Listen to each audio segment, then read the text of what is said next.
खबरों का बाजार हमेशा गर्म रहता है। इन गर्म बाजारों से हमें मतलब नहीं है। हम खबरों का बाजारीकरण नहीं करना चाहते। हम उन खबरों की तह तक पहुंचना चाहते हैं जिन खबरों की वजह से आपके जीवन पर असर पड़ता है। हम खबरों का पंचनामा करते हैं। नमस्कार, स्वागत है आपका भारत लाइव में। हम फिर से आ चुके हैं आपका पसंदीदा शो पंचनामा लेकर, और इसमें फिर से हम एक खबर की चीड़-फाड़ करने वाले हैं। जिस तरह से कोरोना महामारी लगातार बिहार में बढ़ रही है, पिछले कुछ महीनों में ये सीमित थी, लेकिन अब असीमित इसके खबर आ रहे हैं और आंकड़ों का दायरा एकाएक बढ़ते जा रहा है। आज 1000 के पार हो चुका है आंकड़ा। तो आप खुद समझ सकते हैं कि कितनी बड़ी मुसीबत बिहार के लोगों के लिए आने वाली है।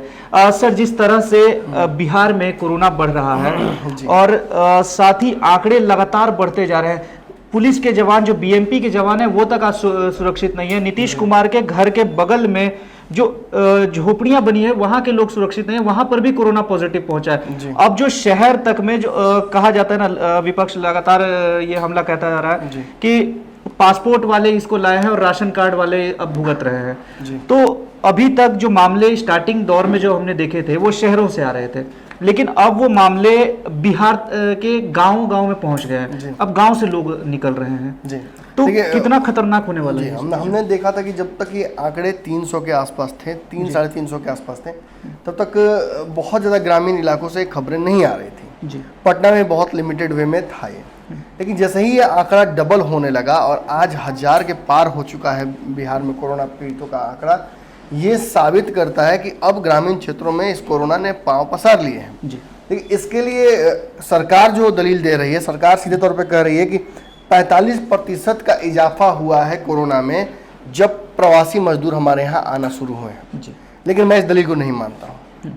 हमारे यहाँ ऑलरेडी कई नेता अपने बच्चों को स्पेशल तरीके से उठाकर ला रहे थे। ऐसे भी लोगों का अलायन पलायन जारी था। लोग लगातार बाहर से आ रहे थे, सड़क माध्यम से, पैदल, अलग अलग तरीके से। तो ये दलील देना उचित नहीं है कि जो मजदूर बाहर से आए हैं उन्हें ही कोरोना है, क्योंकि साफ बात है कि ये बीमारी भारत में पैदल नहीं आई होगी। किसी न किसी ने इसे फ्लाइट में या फिर किसी तरीके से जो इंटरनेशनल तरीके और रूट्स होते हैं वहां से लेकर हमारे यहाँ आए होंगे और कोई बहुत पैसे वाले व्यक्ति होंगे जो कि इस तरह से प्रभावित हुए होंगे और वो यहाँ आए होंगे। तो उस परिस्थिति को अगर हम एनालाइज करते हैं तो इस बीमारी का कारक भले ही आप बना सकते हैं, स्प्रेडर जरूर बना सकते हैं आजकल के मजदूरों को, लेकिन इस बीमारी को भारत में लाने वाला और बिहार में लाने वाला व्यक्ति वो मजदूरों में से नहीं है। सर, अगर ये दावे अगर बिहार सरकार कह रही है कि मजदूर जो बाहर से माइग्रेंट्स जो जिसको आप कह रहे हैं वो कोरोना लेकर आ रहे हैं, तो ये दावा भी गलत साबित हो सकता है, क्योंकि जो स्वास्थ्य सचिव हैं संजय कुमार, उन्होंने अपने ट्विटर हैंडल पर लगातार ये पोस्ट किया है और वो बताते आ रहे हैं कि कितने माइग्रेंट्स जो हैं वो, तो उनके हिसाब से अभी 358 लोग ही ऐसे पाए गए हैं जो बाहर से माइग्रेट करके बिहार में आए हैं। सिर्फ 358 लोग, बाकी आंकड़ा तो 1000 के करीब का है। तो आखिर वो कैसे आए हैं? देखिए, बात तो सिंपल है। 8 मई से बिहार में बाहर से आने का लोगों का सिलसिला शुरू हुआ है, लेकिन क्या 8 मई तक के आंकड़े आपने देखे थे? 8 मई तक ये आंकड़ा 1000 छूने वाला था।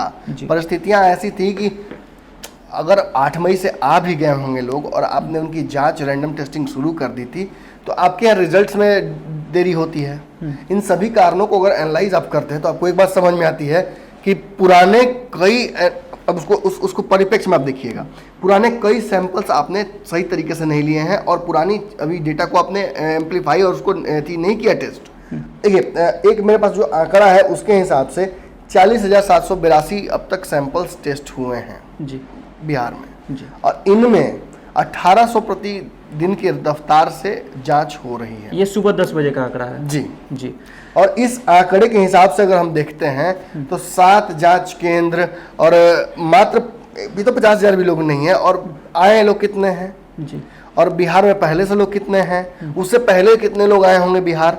देखिए, बड़ा सवाल तो ये भी खड़ा होता है, जिस तरह से माइग्रेंट्स बाहर से आ रहे हैं, तो सरकार ने व्यवस्था की थी कि पंचायत तक इस स्तर पर भी सरकार ने बोला था कि स्टार्टिंग दौर में जब कोरोना महामारी आई थी कि बाहर से आने वाले लोगों को स्कूल में ठहराया जाएगा अपने गांव के बाहर, और पंचायत स्तर पर इसका काम किया जाएगा, लेकिन वो पेपर पर ही रह गया। वो तो सामने कोई धरती पर उसका काम दिख नहीं रहा। बात है कि सरकार अपनी जो कमियां हैं उसको मजदूरों पर नहीं डाल सकती है। आपने पहले तो रोजगार नहीं दिया उन्हें, अब वो रोजगार के लिए बाहर जाते हैं और इस तरह की परिस्थिति में जब भूखे मरने लगते हैं तो आप उन्हें घर नहीं आने देते हैं। आप अगर घर लेके भी आते हैं विपक्ष और मीडिया के प्रेशर में, तो आप इनके ऊपर इल्जाम लगा दे रहे हैं कि ये आपके यहाँ कोरोना बढ़ा रहे हैं। आपने तो खुद कोरोना बढ़ाया है। आज भी लॉकडाउन में जिस तरह की रियायत दी जा रही है, और संजय जो आपने कहा, जो स्वास्थ्य सचिव हैं, उन्होंने जिस तरह से कल WHO का एक ट्वीट रिट्वीट करते हुए लिखा था कि बिहार से और इस देश से कोरोना कभी जाएगा ही नहीं, ये साबित करता है कि सभी को पता है कि हम इस बीमारी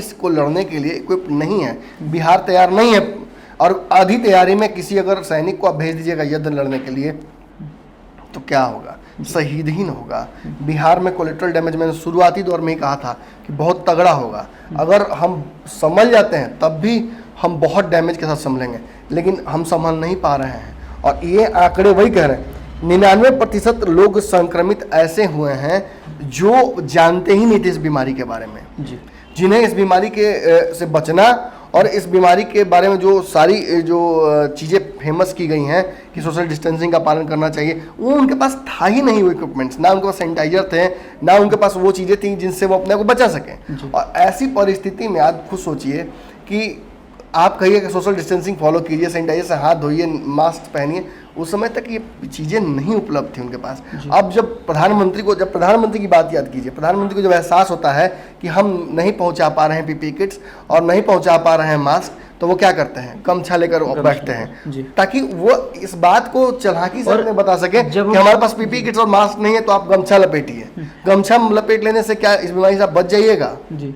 और ये अगर हम बात करें मास्क की, तो आपको एक ये भी दृश्य याद होगा कि जब विधानसभा का सत्र चल रहा था, उस समय कुछ लोग मास्क लगाकर, विपक्ष के लोग वहां पे थे, तो मुख्यमंत्री जो नीतीश कुमार है, उन्होंने साफ तौर पर कहा था आप डराइए मत लोगों को।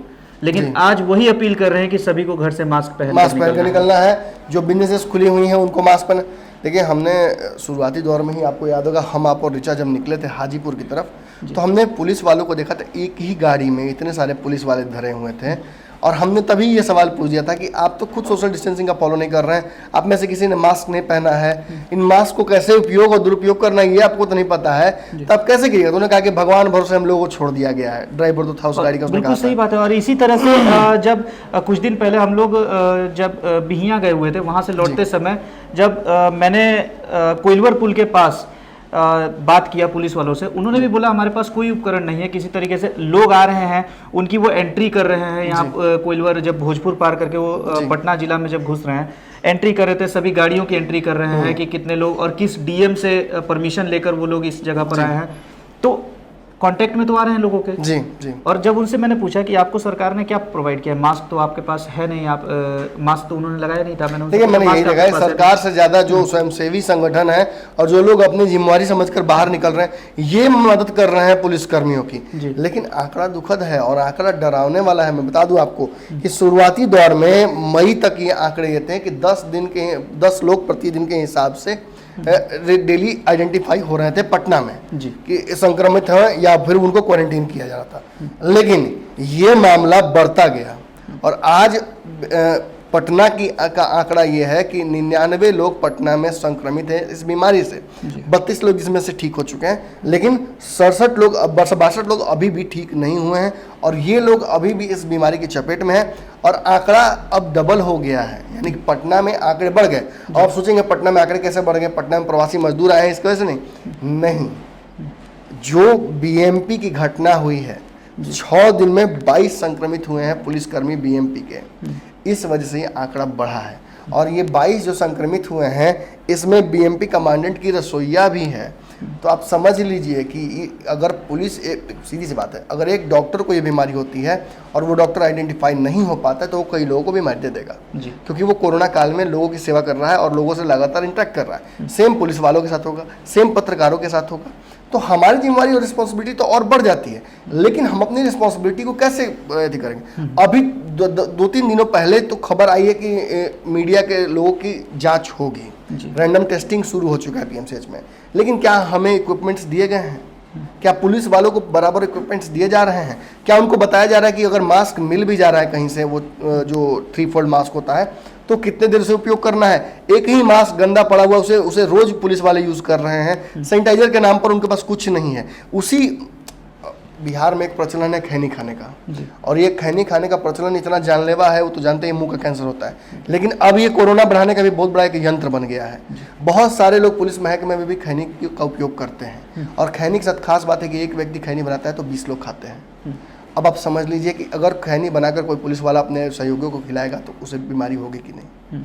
किस तरह की व्यवस्था पुलिस वालों को दी जाती है रहने के लिए, नारकीय व्यवस्था होता है। कैदी इससे अच्छी व्यवस्था में रहते हैं, जैसे कि पुलिस वालों को, अगर आप किसी पुलिस लाइन में घुस जाइए, चौकी में घुस जाइए और वहाँ की व्यवस्था को देखिएगा, धूल फाकती कुर्सियाँ, सड़े गले हुए कागज, बेतरतीब तरीके से कुड़की करके सामान जो लाया जाता है उसे सजा कर रखा जाता है। और इस परिस्थिति में अगर कोई रहे, और इसी लोहा लक्कड़ की वजह से कोरोना ज़्यादा फैलता है, और इस तरह की चीज़ों में जगहों पर रहने से आपको कोरोना होगा ही होगा। बीएमपी के 22 जवान अगर संक्रमित हो गए हैं तो ये चेन है। अभी तो आप धीरे धीरे पकड़िएगा तो आपको पता चलेगा कि ऐसे कई पुलिस वाले हैं जो ड्यूटी अभी लगातार कर रहे हैं, कितना डंडा बरसा रहे हैं पब्लिक पर और अन्य लोगों पर, उस डंडा में भी कोरोना है। अब समझ लीजिए, तो इस परिस्थिति में एक ही बात मैं कह सकता हूँ कि बीएमपी हो या बिहार की कोई भी पुलिस सेवा हो, ये सब कहीं ना कहीं हमारी सिक्योरिटी से ज़्यादा नेताओं की सिक्योरिटी में लगी रहती है। एक अनेमार के आसपास हो या लालू प्रसाद यादव के आवास के आसपास हो, राबड़ी देवी के आसपास हो, या फिर तेजस्वी यादव के आवास के आसपास, या बिहार गांव के नुक्कड़ चौराहे पर, या फिर हो सकता है बिहार के जितने भी मंत्री हैं, केंद्रीय मंत्री हो या बिहार के मंत्री हो, इसलिए तो शायद निकल भी नहीं रहे हैं बाहर। मंगल पांडे, खबर आ रही है कि मंगल पांडे को इस बीमारी के बारे में सबसे ज़्यादा ज्ञान हो गया है, वो एकदम निकल नहीं रहे हैं। और उनके ट्विटर हैंडल पर भी लगातार आप देखिएगा तो कोरोना संक्रमित से चाहे मौत हो या चाहे इस तरह का उनके पास ट्वीट नहीं आता है, लेकिन अगर स्वस्थ होकर आदमी निकलता है तो उसका एकदम से ट्वीट आता है। हाँ, आंकड़े भी रातों रात उनके बढ़ जाते हैं जी। तो ये देखिए, इन परिस्थितियों को समझने के लिए आपको बहुत बड़ा राजनीतिक विश्लेषज्ञ नहीं होना पड़ेगा और बहुत बड़ा वायरोलॉजिस्ट नहीं होना पड़ेगा। इस बीमारी की वायरल कैपेसिटी बहुत तगड़ी है। ये एक व्यक्ति से हजारों व्यक्तियों तक पहुंचने में समय नहीं लगाता है, और अगर इन जो पुलिसकर्मी हैं, इन्हें अगर ये बीमारी हो गई है तो नीतीश कुमार, तेजस्वी यादव, इन सभी के साथ साथ बिहार के सारे एमपीज एमएलए सब सकते में हैं, सब पर खतरा मंडरा रहा है। सीधा बात अगर कहूँ तो इन लोगों के घर में कोरोना घूम रहा है। बाकी जनता का तो नहीं पता, हम पुलिस से रोज इंटरेक्ट नहीं करते हैं। हमें पुलिस से तभी आवश्यकता पड़ती है जब या तो हम कोई गलती करते हैं या हमारे साथ कोई गलती होती है जी।